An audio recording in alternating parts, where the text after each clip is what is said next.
Hi guys, welcome back for another video. My name is Emily. If you are new here, thank you for clicking on my video. Don't forget to also click that like and subscribe button.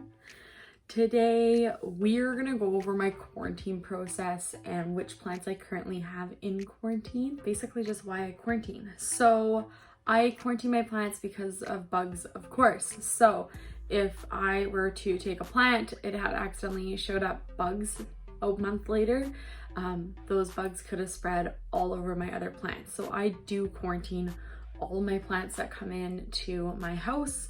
I have a little quarantine setup, which I will show you in my spare bedroom. There's a bed. This is my spare room. And this is a east facing window.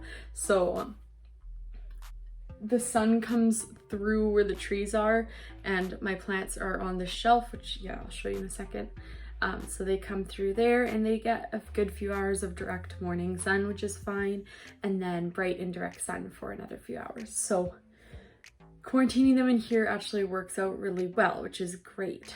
So I'll just flip you around and show you this setup. Okay, so this is my quarantine setup. So plants, and then I have a little tray here that has plants in it. And then my windowsill, this is cat hair. The cat likes to sit up here. My windowsill, I'll also put plants on too, depending on the time of year it is. So the plants that I currently have in quarantine, most of them are actually gonna come out now, except for one. So I have this Scindapsus Tribute Moonlight, which came from, I think it was Rona. There's a few leca balls on top of it because I was trying to dry it out. I'm gonna actually transplant this today and transplant it into some soil that I like because it's finally dried out a little bit. And it's been in here for about 6 weeks, I think, and there's no signs of pests. So we're gonna pull this one out today. I don't know if you guys remember my string of hearts that kind of epically failed itself. They grew, so they're just in here because I had just thrown the container of like what I thought was dead string of hearts in here just didn't deal with it, and yeah, it grew. So I'm gonna deal with this today. I have another little tiny Scindapsus Tribute Moonlight that I got from a local seller. I'll link that video above, and I'm going to show you the rest of the plants I got from them as well. They've been in here for over 6 weeks. It has a yellow, it's a little yellow in there. I'm going to transplant it anyways, and yeah, it really needs water and stuff, so we'll deal with that today.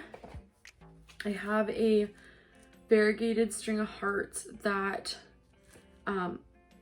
is doing okay. Like, it kind of half died on me, which is so much fun. And so it's doing like okay, good enough that I'm going to actually take the 2 or 3 stems that are doing all right, 4 stems that are doing all right, and actually put them with my other variegated string of hearts to make the pot fuller. I have a string of spades, which, yeah, this is the string of spades, which again, same plant seller. Still no pest, so I am going to probably transplant this today and pull it out. And last but not least, from that plant seller, I got a string of hearts Silver Glory, which really, honestly, it doesn't look very great, but it's actually doing okay. So I'm going to pull this out and transplant it today.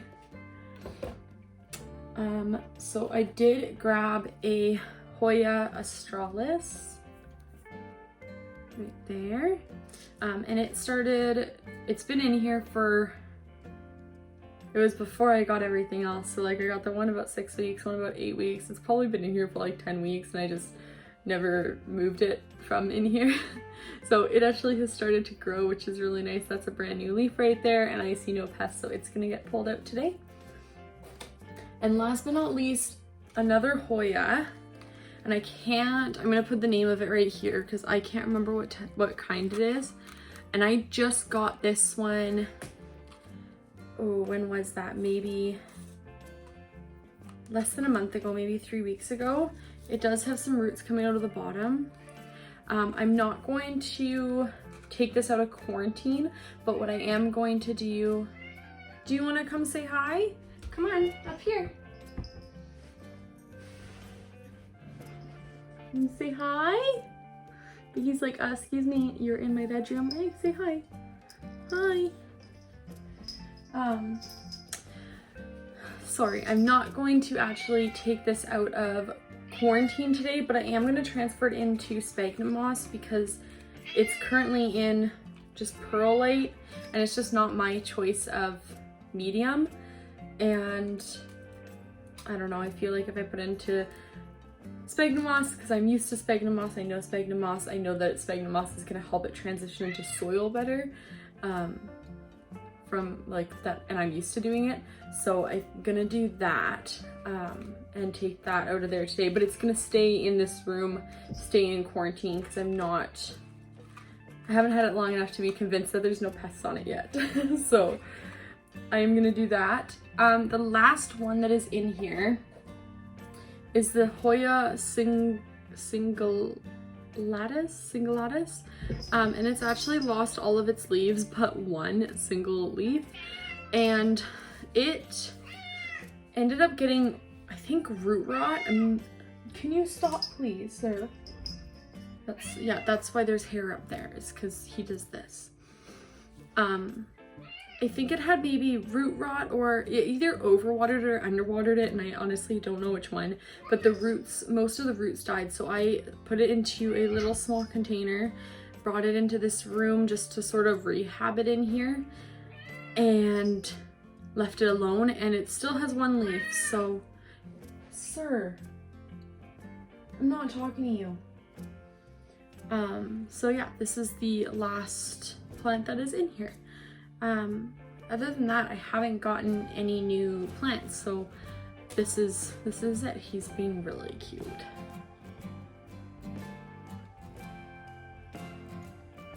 Oh yeah, you're rubby.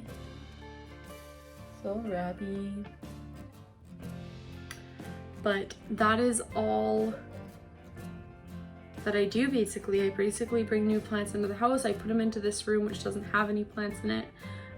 Leave them in here, and they all stay like separated too, unless I got them like all the plants that I got from the one cellar at the same time. I left those ones all together because like if one of them has it, chances are they all have it anyways. And then as I get other plants, you kind of just like keep them separated as much as possible. So yeah, that's it. That's all I do. And now I'm going to transplant everything and bring them back into the rest of my plants. Thank you guys so much for watching another one of my videos. I hope you enjoyed it. Let me know down in the comments down below if you do quarantine your plants, and if you do, what your quarantine process is like, if it's similar to mine, different, things like that. Don't forget to like, comment, and subscribe. Bye!